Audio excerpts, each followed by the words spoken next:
Well, the restaurant owned by an Instagram star shut down by the city of Boston. Nusr had a violation. A Boston restaurant opened by social media star Salt Bae has been shut down for violating safety guidelines.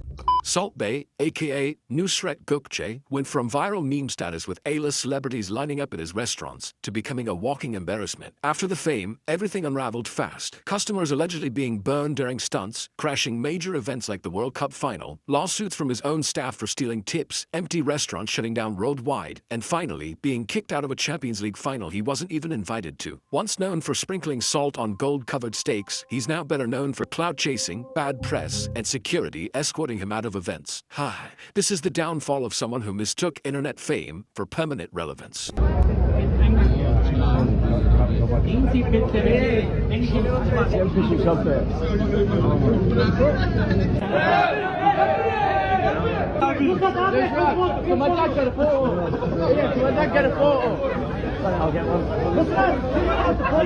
Fans online treated the security team like they'd scored a last-minute winner. The humiliation was unreal. Nusr Gökçe, better known as Salt Bae, tried to save face by hanging around, signing random autographs, acting like he totally belonged, while clearly being pushed further into irrelevance.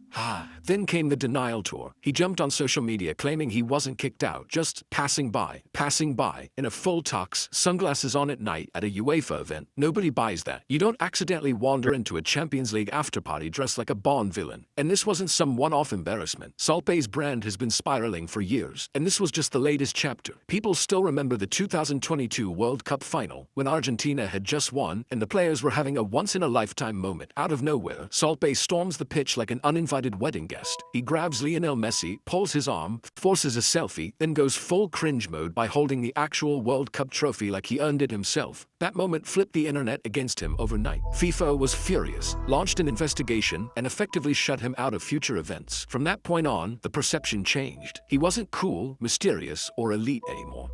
He looked desperate, cloud-hungry, and painfully out of place. And his excuse, I didn't know. Right, you didn't know you can't run onto the pitch at the biggest sporting event on earth, watched by billions, that happens once every 4 years. Salt Bae didn't fall off overnight. He overplayed his hand, confused virality with status, and kept forcing himself into moments that weren't his. Now the world isn't laughing with him anymore, it's laughing at him. Why did you go onto the World Cup pitch after the final, touch the World Cup, and kiss the World Cup? What were you thinking? You know, I love Argentina. I love football, and this is the accident. Before I don't know the rules. Now I know the rules. Next World Cup, I never touch the World Cup. I go to, of course, stadium, see the match, but I never touch again. While Nusr Gökçe, better known as Salt Bae, let his ego explode, his restaurant empire quietly collapsed. His flagship London steakhouse saw profits drop by nearly 50%, with brutal reviews calling the food overpriced, style over substance, and all flash with no flavor. People were paying hundreds for gold steaks and leaving hungry. So bad that the restaurant had to roll out £39 lunch specials just to get bodies in the door. From sold-out reservations to empty dining rooms, the hype completely died. It wasn't just London. His Boston location was shut down for safety violations, New York closed, Miami got buried in controversy, and even Dubai, once his strongest market, turned into a ghost town. This celebrity chef is proving to be nothing more than a con artist. Over the past few years, Nusr Gökçe has asserted himself as one of the biggest names in the restaurant world. You probably know him better as Salt Bae. Recently, Salt Bae posted a photo online of one customer's bill from this restaurant. The bill came out to roughly 140,000 euros. The exorbitant price was based on several things, including his famous gold-wrapped meats, along with several high-end bottles of wine. Essentially, what we have here is someone using their fame and celebrity status to price gouge patrons for ridiculous amounts of money. And recent reviews of Salt Bae's restaurant have suggested that the quality doesn't come close to the prices. For instance, Salt Bae's new London restaurant was named one of the worst restaurants in the entire city. Yet, customers are still willing to pay it. Like, really? 140,000 euros? That's almost $154,000. Who are these people who, even after knowing the taste isn't good and the food isn't worth the money, are still willing to pay? Dude, I'd really like to know what those guys are doing. If anyone watching the video knows who these people are throwing their money away by eating at his restaurant, please give me some work. And also, if anyone else needs a job, comment down below. Who knows, they might take you with them. Exposing this harsh reality. Price isn't always determined by quality. Rather, the exorbitant prices have helped cement Salt Bae's restaurants as luxury items that can only be afforded by the ultra wealthy. And those ultra wealthy customers only pay those prices because they can.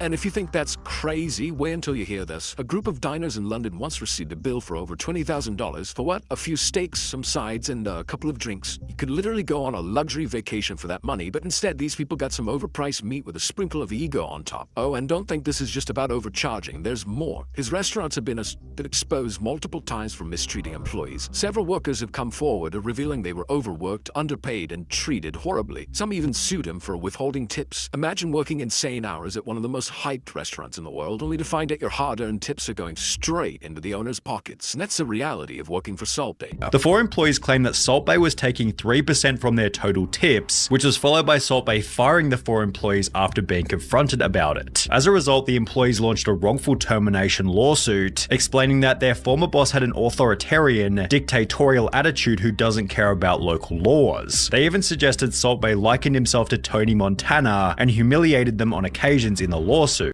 Additionally, Salt Bae's major downfall began with the closure of his Boston restaurant. The restaurant, which was supposed to be a shining addition into his empire, was shut down for violating safety protocols. This is video posted on Salt Bae's Instagram account of crowds gathered outside Nusr when it opened about 1 week ago on Arlington Street. According to the Globe, the city ordered the steakhouse to close Saturday. In 2021, Salt Bae's London restaurant posted a job ad offering chefs only £12 per hour, while a gold-plated steak at his restaurant cost £850. This shows that while Salt Bae overcharges customers, he doesn't pay his employees fairly. His Istanbul steakhouse introduced a flashy event called the Tableside Fire Show. However, during the show, a fire broke out, severely burning several customers, including Russian influencer Tanis Tresnikova, who suffered third-degree burns on 35% of her body.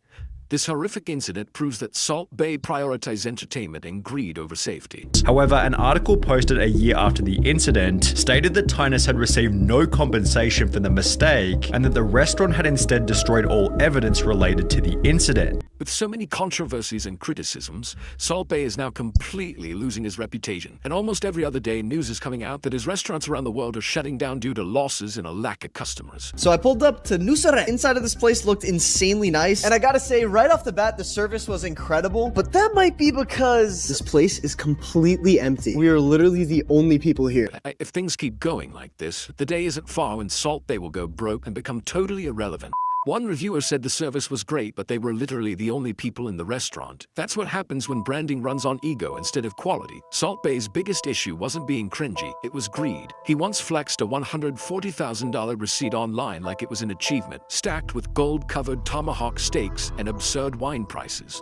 The irony is, gold leaf doesn't taste like anything, it's just decoration. People eventually realized they weren't paying for food, they were paying for Instagram clout. Behind the scenes, things were worse. Former employees accused him of skimming tips, firing workers who spoke up, and running his kitchens like a dictatorship. Lawsuits described him as having a god complex, controlling staff, humiliating employees, and ignoring labor laws. In one case, workers claimed they were fired for confronting management about stolen tips. This wasn't a restaurant group anymore. It was a cult built around one ego, showing just how disconnected he was from reality. Add in calling the police on a customer who didn't order a $1,000 gold steak, declining social media engagement, collapsing brand reputation, and endless ridicule online. And the picture is clear. Salt Bae didn't fall overnight. He slowly burned his brand through arrogance, exploitation, and excess. He wasn't a culinary innovator, he was a performance. And once people stopped clapping, there was nothing left under the gold. This is the rise and fall of Salt Bae, a man who turned viral fame into a global empire, then destroyed it by believing his own hype. Fame didn't just elevate him, it rotted him. And now, he's not a symbol of luxury, he's a cautionary tale of what happens when ego replaces substance.